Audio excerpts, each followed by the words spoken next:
আমরা যারা আছি এক সময় ছিলাম না, এখন আছি। আমরা কিন্তু আসতে পারি নাই। আল্লাহ রাব্বুল আলামিন আমাদিগকে প্রেরণ করছেন।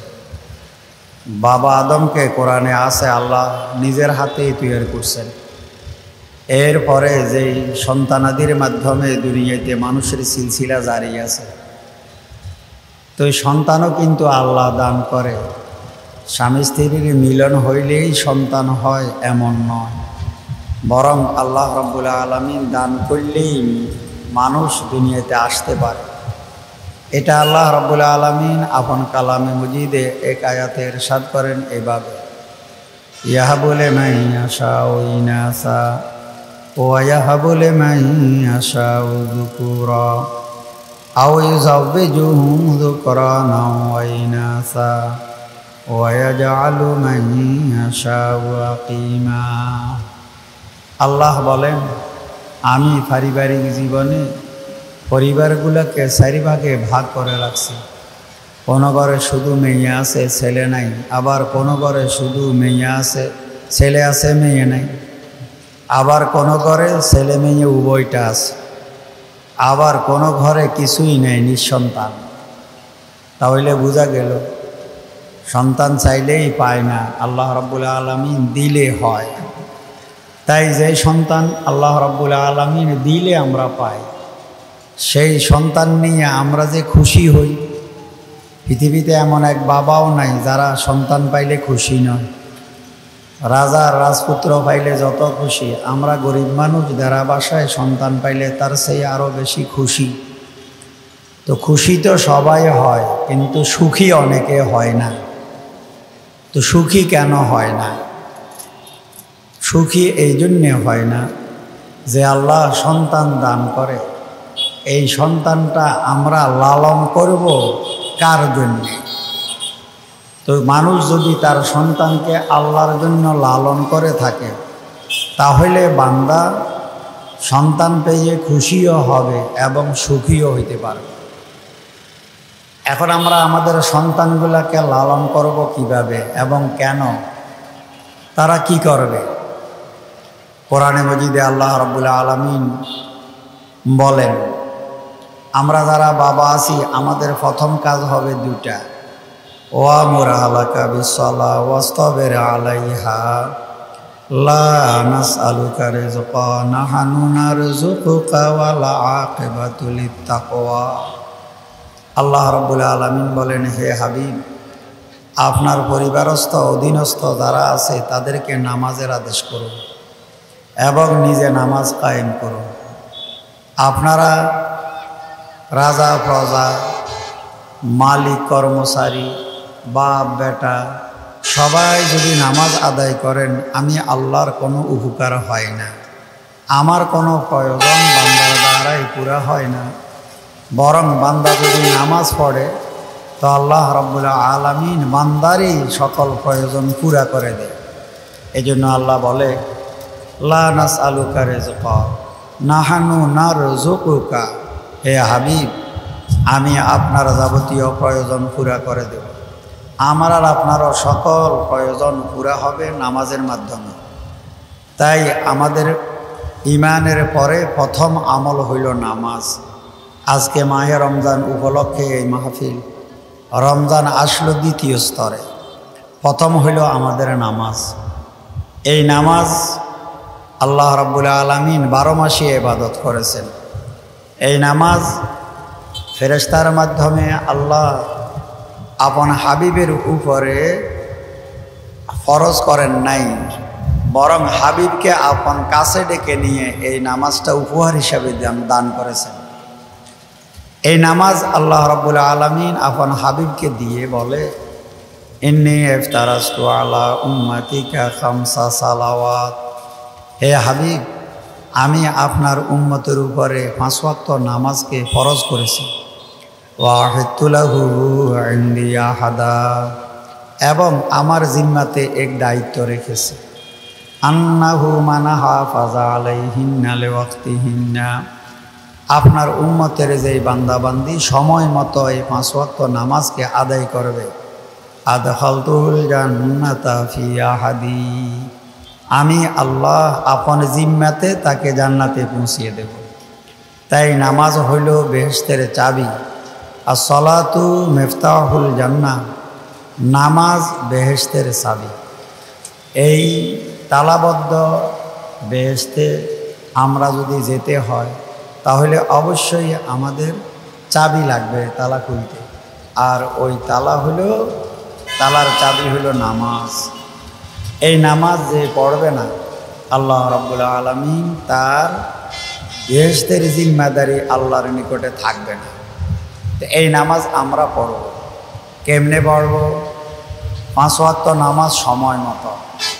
নামাজ যদি বান্দা পড়ে, এই নামাজের উসিলেই আল্লাহ রাব্বুল আলামিন নামাজিকে যাবতীয় গর্হিত কাজ থেকে হেফাজত করবে। তো আল্লাহ রাব্বুল আলামিন এই নামাজ ফরজ করে আমার আর আপনার উপরে। অভিভাবক যারা আছি তাদের উপরে সন্তানকে নামাজি বানানোর জন্য দায়িত্ব দান করেছেন। তাই আমরা সন্তানকে নামাজের কথা বলা এটা হলো আমাদের দায়িত্ব, আর সন্তানের হইল অধিকার। এই নামাজের কথা আমরা সন্তানকে কখন বলবো, কখন থেকে এই নামাজের আদেশ দেব আমরা আমাদের সন্তানদেরকে? তা আল্লাহ রাব্বুল আলামিন বলেন, নামাজ তো আমি ফরজ করেছি। আল্লাহর রাসূল বলেন, মুরু সিবিয়ানাকুম বিসসালাতে ইযা বালাগু সাবআ, সন্তানের বয়স যখন 7 হবে তখন আমরা নামাজের আদেশ করব।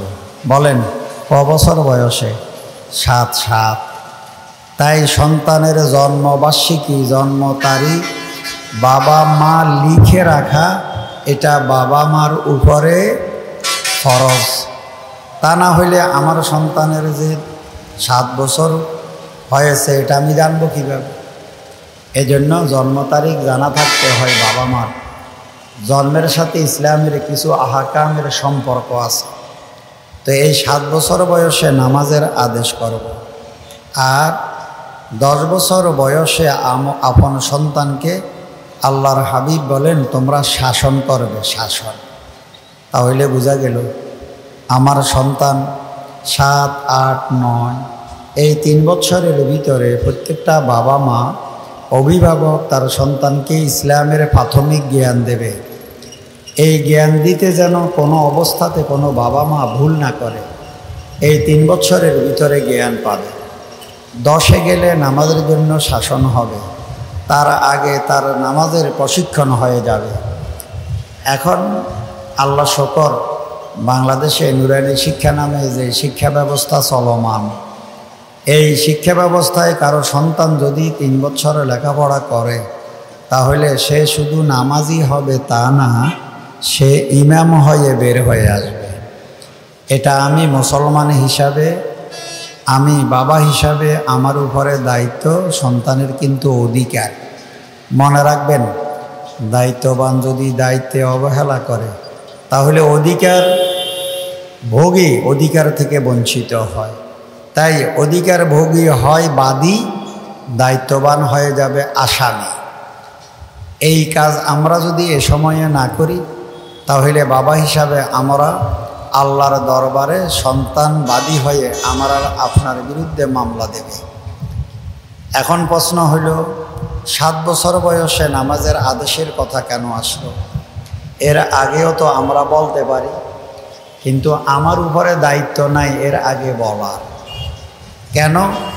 7-এর আগে কোনো সন্তানের রুটিনের পড়ার ব্যবস্থা হয় না, রুটিনওয়ারি পড়ার মতন তাদের বয়স হয় না।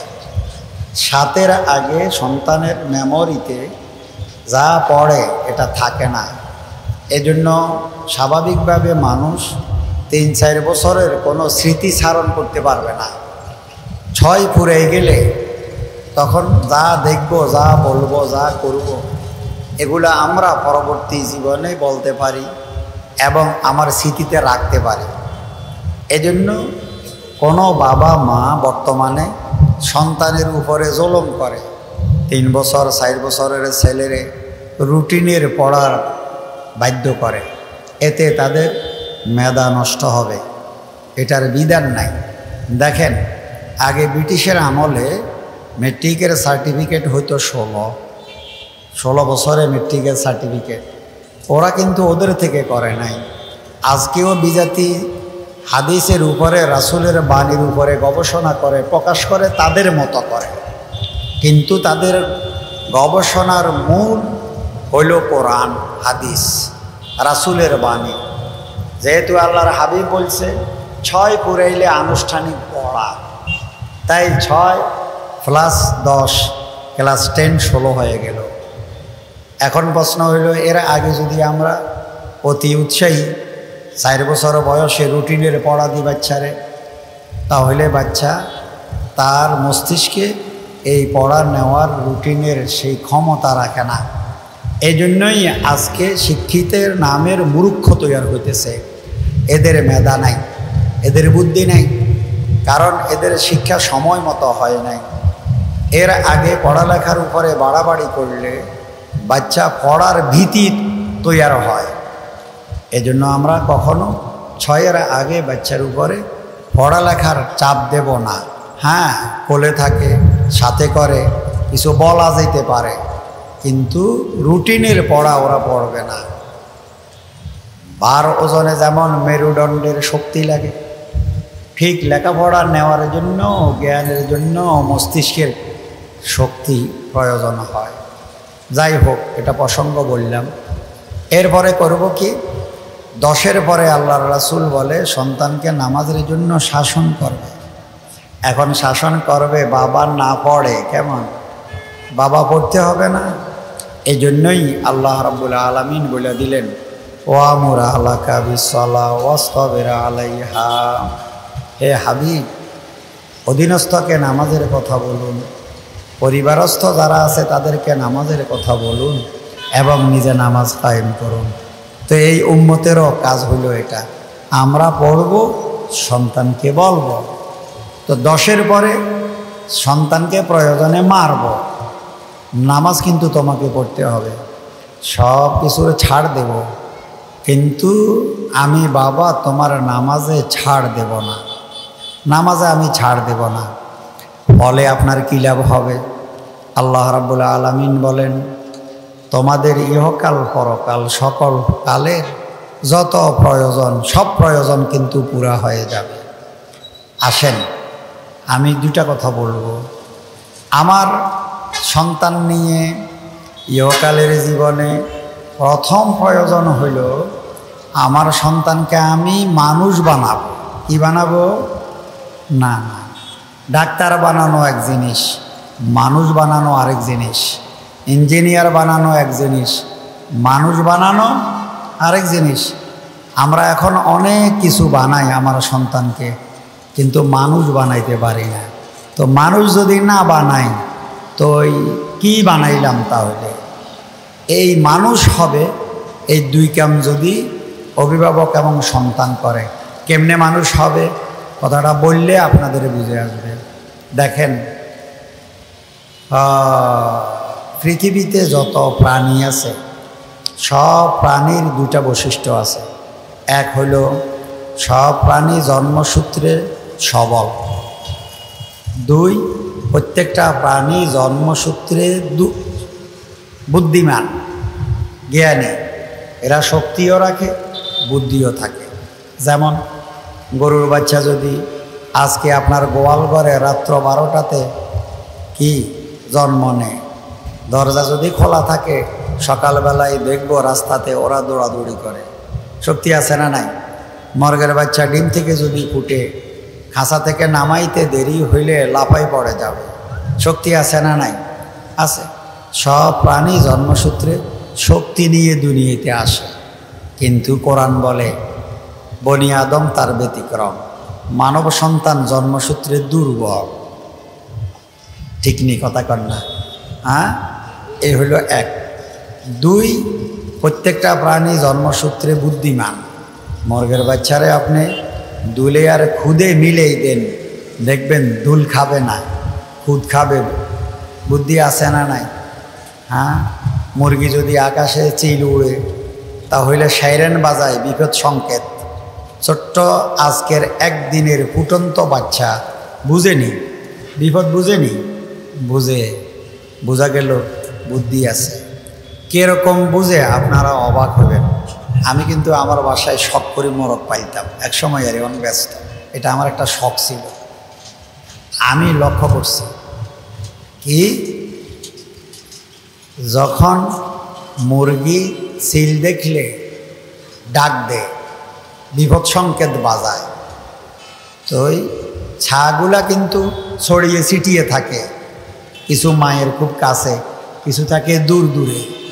যখন ও বিপদ ডাক সংকেত দেয়, 1 সেকেন্ডের ভিতরে ছোট্ট কচি বাচ্চা ঘাড়টারে এদিক সেদিক ঘুরায়, সে অনুমান করে জায়গাটা মেপে নেয় আমার আশ্রয়ের জন্য মায়ের ঢানা কাছে নাকি ফাঁসের জুফরি কাছে। কথা বুঝছেন নাকি? 1 সেকেন্ড সময়ও লাগে, কিছু চলে আসে মায়ের ঢানায়, কিছু চলে যায় আড়ালে। দেখছেন নি আপনারা? হ্যাঁ, এখন প্রশ্ন, মায়ের ডাকে সবগুলা কেন ঢানায় আসলো না, কিছু কেন আড়ালে চলে গেল? তার হিকমত হলো এখানে মায়ের কাছে যাইতে যে দূরত্ব, এই দূরত্বের ভিতরে কিন্তু বিপদ হইতে পারে, তাই আমাকে আশ্রয় নেওয়া প্রয়োজন। মায়ের ঢানা নয়, খুব কাছে হইল আড়াল, ঝুপড়ি, এখানে ঢুকে যায় আপাতত, বাস 2টা ভাগ হয়ে গেছে। এটা একদিন নয়, এটা আমার অনেক দিনের পরীক্ষিত। মা চুপে চাপে ওই তার রাডার শুধু কলা মাথা ঘুরায়, দেখছেন নি আপনারা? হ্যাঁ, খালি এমনি এমনি মাথা ঘুরায়। কি ওই যে আকাশের সিল, তার অবস্থাটা কি? যখন দেখে বিপদ কেটে গেছে, মা মায়ের মতো করে, মুরগি তখন আরেকটা আওয়াজ দেয়, এই আওয়াজে বাচ্চাই বুঝে বিপদ কেটে গেছে, এখন আমাদেরকে বের হওয়া যাবে। এ সময়ে 2টা জিনিস কাজ করে। কি বুদ্ধি! মা যেমন টকটক করে, ওই ছাড়াও কিন্তু সি সি করে বাইর হয়, অর্থাৎ মা বাচ্চা খোঁজে, বাচ্চাই মাকে খোঁজে। 2টা যদি চুপচাপ থাকতো, কেউ কারো সন্ধান পাইত না। মাও একথা বুঝে, আমার ঢানার আয়তনে আমার যেই ছানা ছিল সবগুলা কিন্তু আমার ঢানায় আসে নাই, জায়গাটা খালি খালি মনে হয়, এজন্যই সে ডাক দেয়। আর ওরাও ডাক দিতে দিতে মায়ের সাথে একসাথ হয়ে যায়। লম্বা কথা আপনাদের বললাম কেন, একথা বোঝানোর জন্যে আল্লামা শেখ সাদি রহমতুল্লাহ আলাই, পারস্য কবি, যাকে বিশ্বকবি বলা যাবে। কিরকম বিশ্বকবি জানেন? রবীন্দ্রনাথের অনেক চমক আছে। আল্লামা শেখ সাদি রহমতুল্লাহ আলাইহের কবিতার বঙ্গানুবাদ করে। যেমন আপনারা বলি, অনেক কবি দেজন দিবসে মনের হরসে জ্বালায় মোমের বাতি, কথাটা কত বড় চমৎকার, অথচ এটা শেখ সাদি রহমতুল্লাহ আলাইহের শেরের কি বঙ্গানুবাদ। এরকম বহু কবির কবিতা আছে যেটা শেখ সাদি রহমতুল্লাহ আলাইহের বঙ্গানুবাদ, ওই ফার্সি কবিতা থেকে বাংলা অনুবাদ করা হয়েছে। নজরুলেরও আছে, রবীন্দ্রনাথের আছে, এরকম অনেক। সেই আল্লামা শেখ সাদি রহমতুল্লাহ আলাই আমার আর মানব সন্তান আর এই পশুর মধ্যে তফাৎ বয়ান করতে গিয়ে উনি বলছিলেন এভাবে, কয় মর্গে কাজ বাই যাবেরু আয়া গরুজি তলাবাদ আদমি জাদানা দারাদ খেরাদো আখলো তমিজ। কয় মুরগির বাচ্চা ডিম থেকে ফুটে আপন মনে খাদ্য তালাশ করে খেতে থাকে, বেছে বেছে তালাশ করে করে। আর আদমি জাদানা দারাদ খেরাদো আখলো তমিজ, মানব সন্তান এত নির্বোধ, তাদের আকল তমিজ বুদ্ধি কিচ্ছু নাই। আপন আবর্জনা হাতে ধরে মুখে দেয়, দেখি দেয় না, কথা বলেন তো। এই নির্বোধ হয়ে দুনিয়াতে আসে, এই হইল 2। কিন্তু আল্লাহ রাব্বুল আলামিন এই নির্বোধ সন্তান, দুর্বল সন্তান, এই হইল বনি আদমের এক বৈশিষ্ট্য 10টা প্রাণীর চেয়ে। আরেকটা বৈশিষ্ট্য হইল পৃথিবীতে যত প্রাণী আছে সব প্রাণীর ঘরে ওই প্রাণীর জন্ম হয়। বাঘের বাচ্চারে কেউ শ্রীগাল বলেনি, শ্রীগালের বাচ্চারে কেউ গাধা বলে না, গরুর বাচ্চা গরু সারে গরু কয়, গরুর বাচ্চারে গরু বলে, বিড়ালের বাচ্চারে কি বলে? বিড়াল না? তাহলে বোঝা যায় পৃথিবীতে যত প্রাণী সব প্রাণীর ঘরে ওই প্রাণী হয়, কিন্তু মানুষের ঘরে জন্ম নিলে মানুষ নয়। বলেন, মানুষের ঘরে জন্ম নিলে মানুষ নেই। আওয়াজ মনে হয় আপনারা শুনেন না, কথা শুনেননি আপনারা। মানুষের ঘরে জন্ম নিলে মানুষ হয়নি না? আরে অবাক করা কথা, রাগ করবেন নি কোনো? হয় না, মানুষের ঘরে জন্ম নিলে মানুষ হয় না। যদি মানুষের ঘরে জন্ম নিলে মানুষ হইতো, তাহলে আমরা কেন বলি আরে এই ছেলেটা গাধা, কেউ কই এটা জানোয়ার, কেউ কই এটা জানোয়ারের চেয়েও আরো খারাপ, এটা তো আস্ত অমানুষ। বুঝে নাই কথা? তা আপনি অমানুষ কেন বলেন মানব সন্তানকে? ঘরে ঘরে বলে, বাড়িয়ে বাড়িয়ে বলে আস্ত জানোয়ার, এটা একটা অমানুষ, এর চেয়ে শিগাল কুকুর অনেক ভালো।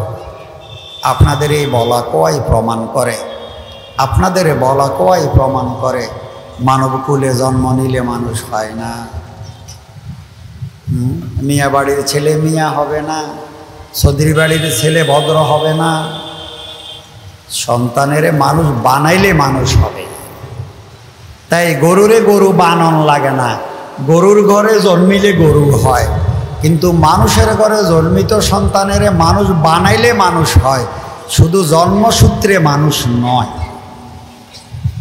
এখন কেমনে খুব বুঝেন, আজকের এই পৃথিবীতে আমরা সন্তান নিয়ে খুশি ছিলাম, সুখী নয় অনেকেই, বিশেষভাবে জেলা শহরে শিক্ষিত ফ্যামিলিতে ধনী ঘরে সন্তান নিয়ে এখন বাবারা বড় বেকায়দায় আছে।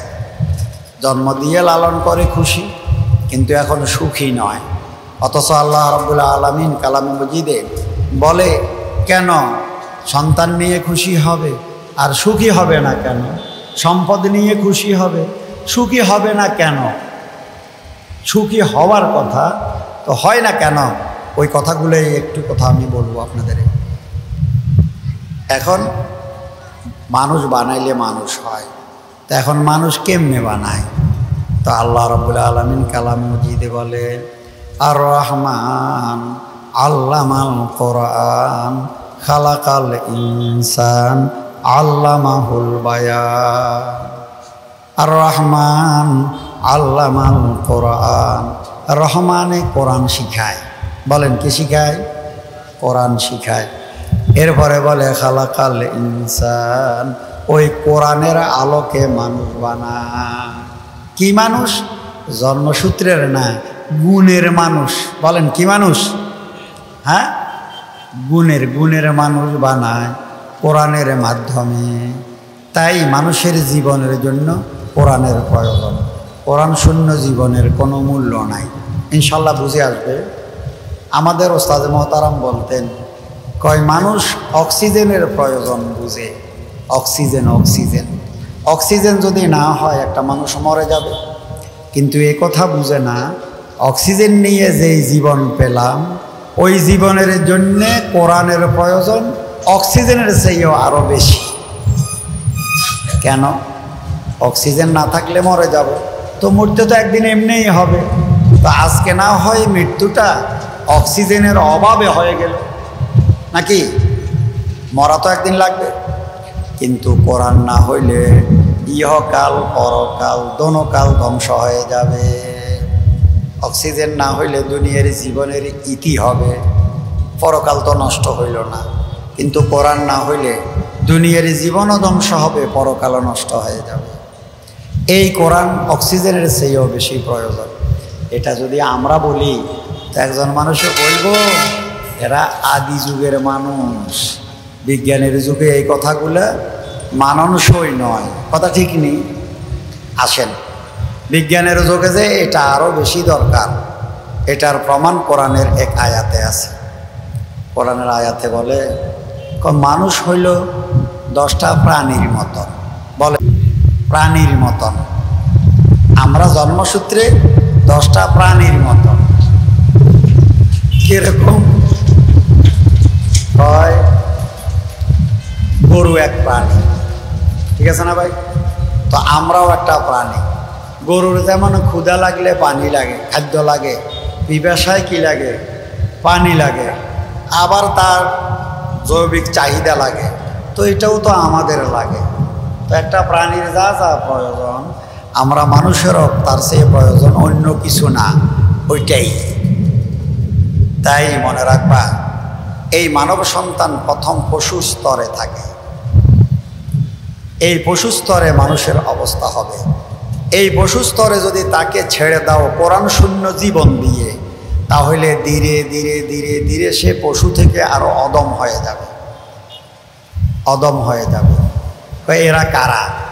এ কোরআন বলে, ওয়ালাকাদ যারানা লিজাহান্নামা কাসীরাম মিনাল জিন্নি ওয়াল ইনস লাহুম কুলুবুল লা ইয়াফকাহুনা বিহা ওয়া লাহুম আয়ুনুল লা ইউবসিরুনা বিহা ওয়া লাহুম আযানুল লা ইয়াসমাউনা বিহা উলাইকা কাল আনআম বাল হুম আযাল। আল্লাহ বলেন, আমি কিছু জিন এবং ইনসান থেকে কিছু জিন ইনসানকে তৈরি করছি জাহান্নামের জন্যে। এরা নষ্ট ভ্রষ্ট। কয় এরা কারা? কয় এদের অন্তর আছে। কি আছে? অন্তর আছে, কিন্তু মানবতা বোধ নাই। হ্যাঁ, মানুষ বটে, মন তো আছে, কিন্তু মনের ভিতরে মানবতা নাই। 2, এদের চোখ আছে, চোখে তো দেখে, কিন্তু মানবতার দৃষ্টিতে দেখে না। 3, এদের কান আছে, কিন্তু মানবিক কোনো কথা এরা শুনতে রাজি হয় না। তো কয় এরা কারা? কয় এরা হলো 10টা পশুর মতন। মানবতা বোধ নাই, মানবিক চিন্তা নাই, হ্যাঁ, মানবিক দৃষ্টি নাই। মানুষ যদি মানবিক দৃষ্টি দেয়, আরেকজনের কষ্ট দেখলে পাগল হয়ে যাবে। মানুষ যদি মানবিক দৃষ্টিকোণে শুনতে থাকে, তাহলে কারো আর্তনাদ শুনলে তার জন্য নিজের জীবন উৎসর্গ করে দেবে। সে অন্যের জীবন কোনোদিন নষ্ট করবে না। তো কয় এরা কারা? কয় এরা হইল পশুর স্তরে। এখন মানব সন্তানকে যদি বলা হয় পশু স্তরে, আপনারা অনেকেই তো রাগ করবেন। রাগ করবেন না ভাই? আমি একটা উদাহরণ দিই তো আপনারা বুঝবেন। বলি, 3 বন্ধু মিলে মাইজদি জেলা শহরে এক দোকানে খেতে গেছে। খেয়ে উঠে যখন বের হইতেছে, তো মেসিয়ারে বিল কইছে, ক্যাশিয়ারে টাকা চাইছে, ভাই টাকা দেন। এই 3 বন্ধুও বলে, কয় কিসের টাকা? তো বলে আপনারা নাস্তা খাইছেন না? কহ খাইছি। তো বিল দেবেন না? তবে এটা বিল চাইবি তো কিল দেব। কথা কন, বিল চাইলে কি দিব? কিল কিল কিল বুঝেন না? কিল দেবে। তারে খাইছেন না আপনারা? খাইছি। মালিককে বলে দিবি, এমনি খেয়ে যাব। খাইছেন কেন? ক্ষুধা লাগছে, খাবো না। আসেনি জেলা শহরে এরকম কাণ্ড? কথা কন না, আসেনি?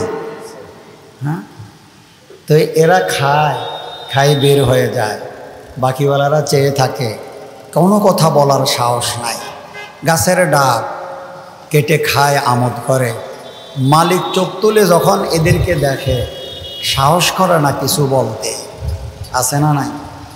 তা আল্লাহ বলে, উলাইকা কাল আনআম। এরা তো কোনো বাবার সন্তান নিশ্চয়, তবে এরা বর্তমানে আছে পশুর স্তরে। তো কিরকম? ওই এক গ্রামে ওখানে দেখছি, মাইজদি জেলা শহরে কিছু গরু আছে। কর না, আসেনি গো? হ্যাঁ, ওই কমলার সারিবদ্ধভাবে সাজানো, হাতে হাইয়ে মুখে দিছে এমনি মুখে, একসাথে 3 গেল হয়েছে। মজা করে সাবাই ঘুরে গেছে।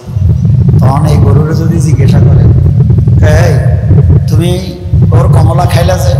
তো গরুর উত্তর হলো আমার ফ্যাট আছে, ক্ষুধা আছে, ক্ষুধা লাগলে খাদ্য চাই, খাদ্য আমি যেখানে পাই সেখান থেকে খাই। বুঝে না কথা? খাদ্য আমি যেখানে পাই সেখান থেকে খাই। তো বলে কার ফসল খাইছ, কার ফল খাইছ, এটা কি হইল তোমার? হয় মালিকের না অন্যের? ভালো মন্দ বুঝার মতন কোনো জ্ঞান কর না গরুর। তো কয় তাহলে গরু মামলা নাই কেন? সে হইল পশু, তার আছে পেটে ক্ষুধা, তার খাদ্য লাগে, খাদ্য সে যেখানে পাবে সেখান থেকে খাবে। এই জন্য গরুরে মারার কোনো বিধান নাই মানুষের। যদি ধরতে হয় তাহলে ধরতে হবে এই গরুর মালিকের। কর না? কারে ধরব? মালিকের। তা আল্লাহ বলে তো এই পশু কেন খাইছে?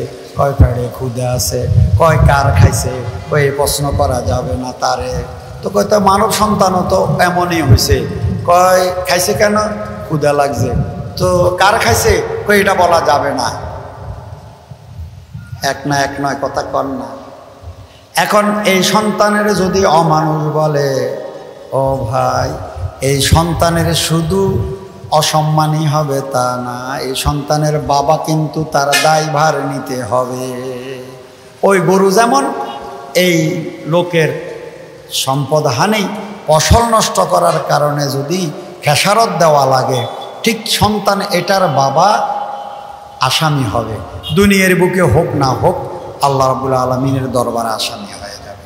কেন তুমি ছেড়ে দিছো তোমার এই সন্তানের এমন ভাবে? কথা বুঝতে পারছি নি আমরা করে।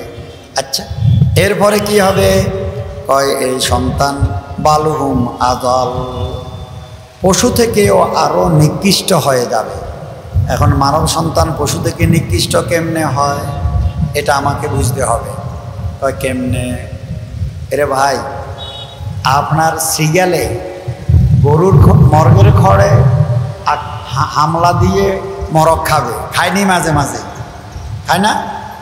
এখন মালিক যদি তারে তাড়া করে, মালিকেরে কামড় দিবনি না ফালাই যাবে? হ্যাঁ, ফালাই যাবে না? তাহলে বোঝা গেল শ্রীগালে মরক খাইলো, মাল নষ্ট করলো, মালিককে কিন্তু কামড় দেয় নাই। গরুয়ে আমার ফসল খাইছে, তাড়াইছি আর ভেগে গেছে, আমারে কিন্তু গুতা দেয় নাই, কামড় দেয় নাই। আল্লাহ রাব্বুল আলামিন বলে, ও আমার বান্দা, মানব সন্তানকে যদি পশু স্তরে যাওয়ার পরে এমনে ছেড়ে দাও, তারা কিন্তু পশু থেকেও আরো নিকৃষ্ট হয়ে যাবে। তার মালের যদি প্রয়োজন হয়, মাল তো তোমার ঘর থেকে নেবে, প্রয়োজনে মালিককেও গুলি করে দেবে।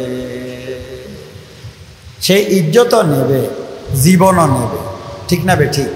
মালও নেবে, মালিককেও মারবে। এরকম কাণ্ড এখন বাংলাদেশে আসেনি ভাই।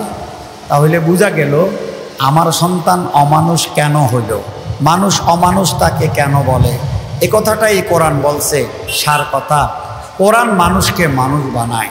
তাই কোরআন যে কাজ করতে বলে, কোনো বাবা যদি তার সন্তানের জীবনে কোরআনের আদেশ মোতাবেকে তার জীবনকে প্রতিষ্ঠিত করতে পারে, তাহলে তাকে মানুষ শুধু মানুষ বলবে না, এই সন্তানকে বলা হবে সোনার সন্তান। আর কোরআন যে কাজ করতে নিষেধ করে, ওই কাজ যদি আমার সন্তান করে বসে, তাহলে আমার সন্তানের মানুষ পশু বলবে না, পশু থেকেও আরো নিকৃষ্ট ভাববে। লম্বা কথা আপনাদের বলছি, এ কথাটা বোঝানোর জন্যে আল্লাহ কোরআন শিখাই কি বানায়? কথা বলেন, মানুষ বানায়। তাই কি বলে দেখেন, আল্লাহর রাসূল কি বলে? ক্বালা ইন্না ফিল জাসাদে লামুযগা ইযা সালুহাত সালুহাল জাসাদু কুল্লু ওয়া ইযা ফাসাদাত ফাসাদাল জাসাদু কুল্লু আলা ওয়াহিয়াল কলব। এই শোনো, মানুষের দেহের মাঝে এমন একটি গোস্তের টুকরা আছে, যেই গোস্তের টুকরাটা কিন্তু নষ্ট হয়ে গেলে মানুষের পুরা দেহ বডি নষ্ট হয়ে যাবে, সব অঙ্গ দিয়ে নষ্টামি ছাড়া আর কিচ্ছু হবে না। আর ওই গোস্তের টুকরা যদি ভালো থাকে তাহলে অঙ্গ দিয়ে ভালো কাম হবে। সেই গোস্তের টুকরা কি? আল্লাহ রাসূল বলে আলা ওয়াহিয়াল কলব, সেটা হইল তোমার কলব, সেটা হইল তোমার মন। তাই কোরআন ধারণ করে মনে, কথা কন না, কিসে? মনে। তো মন যদি খারাপ হয় অঙ্গ দিয়ে খারাপ কাম হয়। কেমন? আল্লাহ রাব্বুল আলামিন মনকে দেহের অঙ্গের রাজা বানাইছে। বলেন কি? আমার দেহের অঙ্গের রাজা হইল আমার মন, মন হইল রাজা, আর পুরা দেহের অন্য অঙ্গগুলো হইল তার প্রজা। মন আদেশ করে, অঙ্গ বাস্তবায়ন করে। তাই মন হইল মূল। এই জন্য আল্লাহ রাসূল বলে মন যদি খারাপ হয় তাহলে কামগুলা খারাপ হবে। যেমন উদাহরণ দিই, আমি গেলাম কোথাও, একটা মানুষ আমাকে দেখা মাত্র তার মনে যদি আমার ভক্তি শ্রদ্ধা হয় তাহলে সে বসা থেকে দাঁড়িয়ে 2 কদম অগ্রসর হয়ে আমাকে 2 হাতে জড়াই ধরবে। ঠিক না বে ঠিক? কন ধরবে কি ধরবে না? তাহলে সে আমারে 2 হাতে জড়াই ধরল কেন? তার মনের ভিতরে আমার ভালোবাসা ভক্তি শ্রদ্ধা আছে। তাহলে বোঝা গেল পা চলছে মনের কারণে, বসা থেকে উঠছে ওই মনের দরদের কারণে, হাতে ধরছে কিসের কারণে? ওই মনের কারণে। আরেকটা লোক গেল, তার প্রতি তার আগ্রহ নাই, দুশ্মন ভাবে, মন বড় খারাপ, যত কাছে আসে তত রাগ সাথে, হাতের কাছে যা পাইছে ছুঁড়ে মারছে তার মাথাতে। দেখেন একই হাত। এখন আমনে অতেরে ধরে আনি হাতের তালুতে মারবেন, ঠিক না বে ঠিক? কন মারবেন না?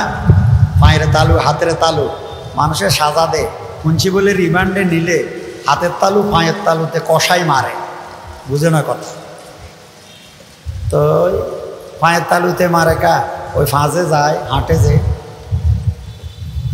তো পাই বলে কই রে দারোগা সাহেব, তুই যে আর তালু মারতেছ, তোর বুদ্ধি নাই, তাই বলে। কি? তুমি যেরকম মারো তোর ঊর্ধ্বতন কর্মকর্তার আদেশ পাইছে তাই, কথা কয় না? আদেশে না, দারোগায় যদি আদেশ দেয় তো পুলিশে কষাই মারবে। ও কেন মারছে? উপরের থেকে কি আছে? আমার কথা না বুঝলে সামনেটা বুঝতেন না। তখন দারোগাই মারল, কয় কেন? উপরের থেকে আদেশ আছে। তো ফাঁয়ে কয় তোমার উপরের থেকে আদেশ আছে তাই তুমি মারা শুরু করছো।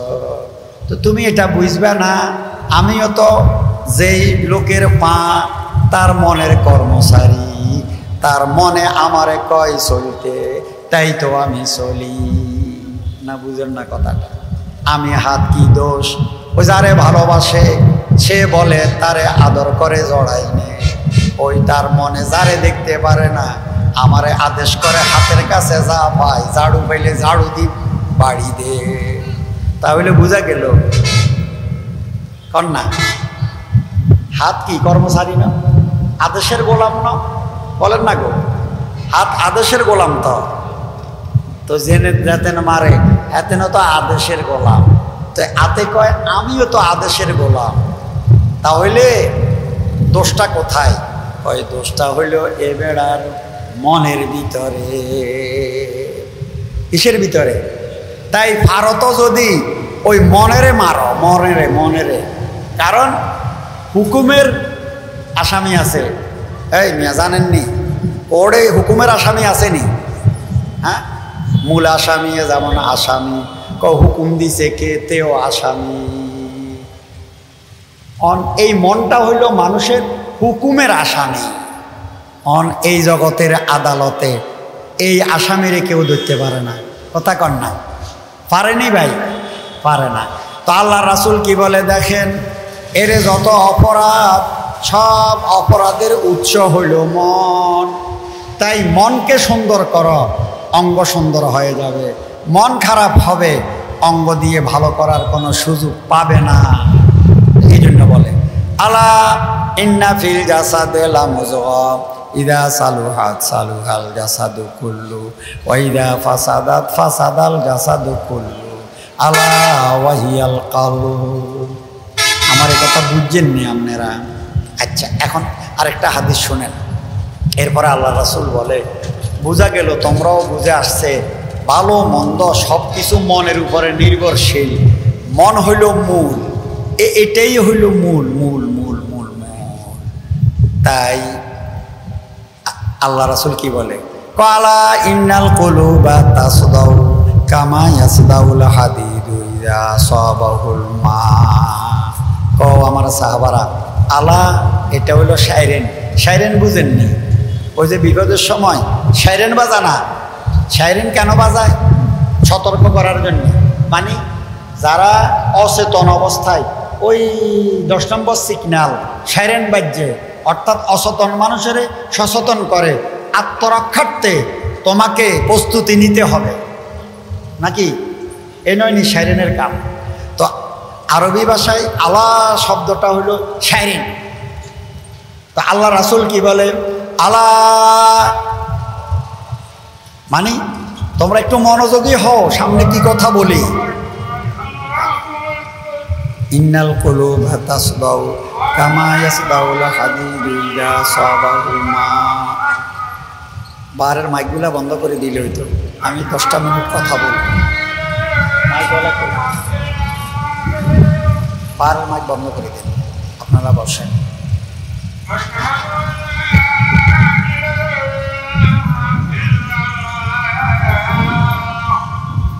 বাইরের মাইকগুলা বন্ধ করো।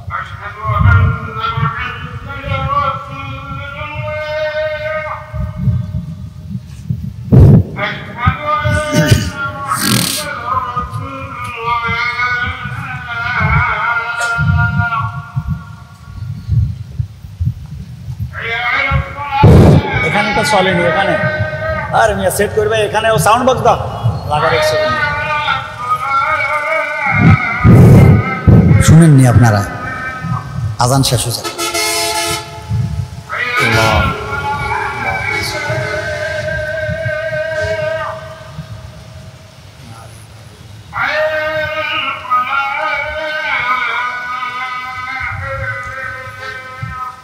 লা হাওলা ওয়ালা কুওয়াতা ইল্লা বিল্লাহ।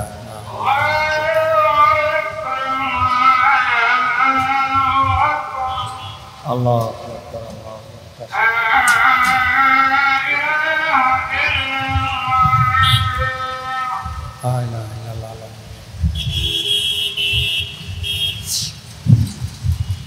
আল্লাহ রাসূল বলেন, আলা ইন্নাল কুলুবা তাসদাউ কামা ইয়াসদাউল হাদিদু ইযা সাবাহুল মা। কয় শোনো, মানুষের অন্তরে কিন্তু মরিচা ধরে। ওই যে অন্তর হইল মূল, এই অন্তরে জং ধরে। কি ধরে? জং জং জং। কয় যেমনিভাবে লোহাতে পানি লাগলে মরিচা ধরে, তো এই লোহার মরিচা কেউ যদি সাফ না করে তাহলে এই মরিচাই একদিন আমার লোহাকে শেষ করে দেবে। তা আল্লাহ রাসূল বলে, তোমার কলবের ভিতরেও মরিচা ধরে। তো সাহাবায়ে কেরাম রিজওয়ানুল্লাহ তাআলা আনহুম আজমাইন বলেন, কিলা ইয়া রাসূলুল্লাহ আমা জালাউহা। হে আল্লাহর রাসূল, কলবের মরিচা কিভাবে আমরা দূর করব, এটা তো বুঝি না। তা আল্লাহ রাসূল বলে, কালা কাসরাতু যিকরিল মাউত ওয়া তিলাওয়াতুল কোরআন। কয় কলবের মরিচা দূর হবে মৃত্যুর স্মরণ, 2 তেলাওয়াতে কোরআন। কোরআনের তেলাওয়াত আর মৃত্যুর স্মরণ, এই দুইটাই মানুষের কলবের জং দূর করে। এখন বলেন, যার কলবে মরিচা পড়ে যায় সে মৃত্যুর স্মরণ ভুলে যায়, বলেন না কি? তাই মৃত্যুর স্মরণ মানুষের জীবনকে পরিবর্তন করতে পারে। দুর্ভাগ্য, মৃত্যুকে আমরা স্বীকার করি কিন্তু স্মরণ রাখতে পারি না। তোই আল্লাহ রাসূল বলে, আকসিরু যিকরা হাযিমিল লাযযাতিল মাউত। তোমরা বেশি বেশি স্বাদ বিনষ্টকারী মৃত্যুকে বেশি বেশি স্মরণ করবে। তো আল্লাহ আমাদের মৃত্যুর স্মরণ নিয়ে বাঁচার তৌফিক নসিব করেন। আর তেলাওয়াতে কোরআন কলবের মরিচারে দূর করে। তাই কোরআন মানুষের জীবনের জন্য প্রয়োজন। কোরআন ছাড়া মানুষের জীবনে কোনো লাভ নাই। তো এই কোরআন যখন সন্তান নামাজ পড়বে, তো নামাজ পড়তে হইলে কোরআন ছাড়া নামাজ পড়ানো সম্ভব নয়, বলেন কি নয়? এজন্য যার দিলে আল্লাহর রাসূল বলে কোরআনের কোনো অংশ নাই, কয় সে হইল বিরান বাড়ির মতো, বেয়াবাদি ঘরের মতো। ইন্নাল্লাযী লাইসা ফি জাওফিহি শাইউম মিনাল কোরআন কাল বাইতিল খারিব। কয় শুনো, কোরআন শূন্য হৃদয় এটা হইল বিরান বাড়ির মতো। বিরান বাড়িতে যে মানুষ থাকে না, তখন এই ঘরটাকে বলে বেয়াবাদি ঘর। তো বেয়াবাদি ঘরে মানুষ থাকে না। মানুষ থাকে না বলে কিছু থাকে না এমন নয়। মানুষ যদি না থাকে, পোকামাকড় থাকে, সাপ বিচ্ছু থাকে, থাকেনি? ইঁদুর থাকে, বিড়াল থাকে, থাকে না রে ভাই? তাহলে রাসূল বলে বেয়াবাদি ঘর ওই ঘরকে বলে যেই ঘরে মানুষ নাই। তবে মানুষ না থাকলে পোকামাকড় থাকে, সাপ বিচ্ছু থাকে, জঙ্গল হইলে বাঘ ভাল্লুকও থাকে। ঠিক যেমনিভাবে মানুষ দিয়ে ঘর আবাদ হয়, মানুষ দিয়ে বন আবাদ হয়, তেমনিভাবে মানুষের অন্তরের ভূমি আবাদ হয় কোরআন দিয়ে। এই কোরআন মানুষের মনের ভূমিরে আবাদ করে। সেই মনের ভূমিতে কি থাকে? কয় এই মনের ভূমিতে সাপ বিচ্ছু থাকে। সেই সাপ বিচ্ছুর নাম কি? কয় লোভ, লালসা, হিংসা, বিদ্বেষ। এগুলা কোনায় কন না? লোভ কোথায় থাকে? অহংকার। কলবে না? এই অহংকার সাপ বিচ্ছু থেকেও আরো মারাত্মক, লোভ সাপ বিচ্ছু থেকেও আরো মারাত্মক, হিংসা সাপ বিচ্ছু থেকেও আরো মারাত্মক। বনের সাপে কামড় দিলে একজন মানুষ মারা যাবে, মনের হিংসা যদি কারো উপরে পড়ে, পুরা তার বংশ পর্যন্ত এ লোকে ধ্বংস করে দিবে। ঠিক না বে ঠিক? তাইলে সাপে যা ক্ষতি করে, মানুষে ক্ষতি এমন করে না, বেশি করে। তো সেই কলব, হিংসা, বিদ্বেষ দূর হয় কোরআনের কারণে। তো এই কোরআন দিয়ে নামাজ পড়ে। নামাজ যদি বান্দা পড়ে, তাহলে এই সন্তান আস্তে আস্তে মানুষ হবে। নামাজ 15 বছর বয়সে ফরজ হয়। বলেন কয় বছর বয়সে? 15 বছর বয়সে না? তো 15 বছর বয়সে একটা যুবক ছেলে এখনো নষ্ট হওয়ার সবে সূচনা, একান্ত চূড়ান্ত সে এখনো নষ্ট হয়নি। তাই কোনো সন্তান যদি 15 বছর বয়সে 5 ওয়াক্ত নামাজ সময় মতো মসজিদে পড়তে থাকে বাবার সাথে সাথে, এই নামাজ এই যুবকের যাবতীয় গর্হিত কাজ থেকে হেফাজত করবে। আমার ছেলে যদি রাত্র 12টা পর্যন্ত জেলা শহরে আড্ডা দেয়, নাইট ক্লাবে, নিশ্চয় আমার ছেলে ফজরের নামাজ পড়ে না জমাতে। যদি জমাতে ফজরের নামাজটা পড়ে, তাহলে ওই ফজরের নামাজে আমার সন্তানের রাত্র 10টার ভিতরে বাবা মার কোলে আপন বাসভবনে ফিরিয়ে নিয়ে আসবে। ঠিক না বে ঠিক কন? তাহলে বোঝা গেল সময় মতো নামাজ পড়া ফরজ। একটা যুবক ছেলে সময় মতো যদি 5 ওয়াক্ত নামাজ পড়ে, তাহলে সে বাড়তি আড্ডাতে নিজের জীবন ধ্বংস করার সুযোগে সে পাবে না। নষ্ট ছেলে, দুষ্ট ছেলে আমার ছেলেরে আড্ডাতে নিতেই পারবে না নামাজের কারণে। কারণ সে বারবার যখন নামাজ পড়তে চলে আসবে, তো ওই আড্ডাবাজ ছেলেরা একে এড়াই যাবে। কারণ তোরে নিলে খেলা জমে না, টাঁচ জমে না, জুয়া জমে না, আড্ডা জমিলে তোমাকে পাই না, তুমি নামাজ পড়তে চলে যাও, তাই তোমাকে নিয়ে আমাদের আড্ডার আসর জমবে না। আমার সন্তান ভালো হয়ে যাবে ইনশাল্লাহ। নামাজ পড়বো তো ভাই, সন্তানকে নামাজি বানাবো। এরপরে পাইকারি এবাদত, নামাজের পরে হইল রোজা। রোজা হইল মৌসুমি এবাদত, বছরে একবার। বলেন কয়বার? 1 মাস। এই রোজায় কি করে? নামাজে মানুষের অহংকারকে দূর করে। নামাজে মানুষের কি করে? অহংকারকে দূর করে। কারণ নামাজের মূল হইল সেজদা।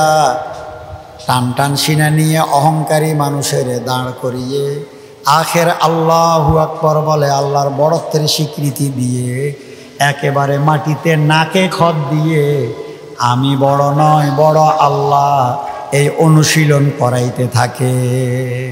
এই জন্য বান্দা নামাজ পড়লে তার অহংকার দূর হয়। কেন নাকে খত দেয়? নাকে খত হইল অপমানের চূড়ান্ত। তো আমরা সেজদায় দিয়ে গিয়ে নাকে খত দিয়ে বলে থাকি আল্লাহু আকবার, আল্লাহ তুমি বড়। মূলে আমি আমাকে বড় মনে করি, আমি বড় না, বড় হইলা তুমি, আমি তোমার গোলাম। আমি যে গোলাম তার প্রমাণ আমার কপাল আমি মাটিতে ঠেকিয়ে দিলাম। রোজার দ্বারায় যুবক ছেলের যৌবনের মাতলামি নষ্ট করে, বুঝছেন নি? এখন যৌবনে যুবক ছেলে বিভিন্ন মাতলামিতে আসে না ভাই, কথা বলেন। চারিত্রিক যত সমস্যা, সব সমস্যা আল্লাহ রাব্বুল আলামিন রোজার মাধ্যমে বান্দাকে দূর করে দিতে পারে। জৈবিক চাহিদা যেটা, যুবকের পাগলামি যেটা, যৌন ক্ষুধা, এটা রোজার কারণে আল্লাহ রাব্বুল আলামিন ভারসাম্যতায় নিয়ে আসে। তাই রোজাটা কি?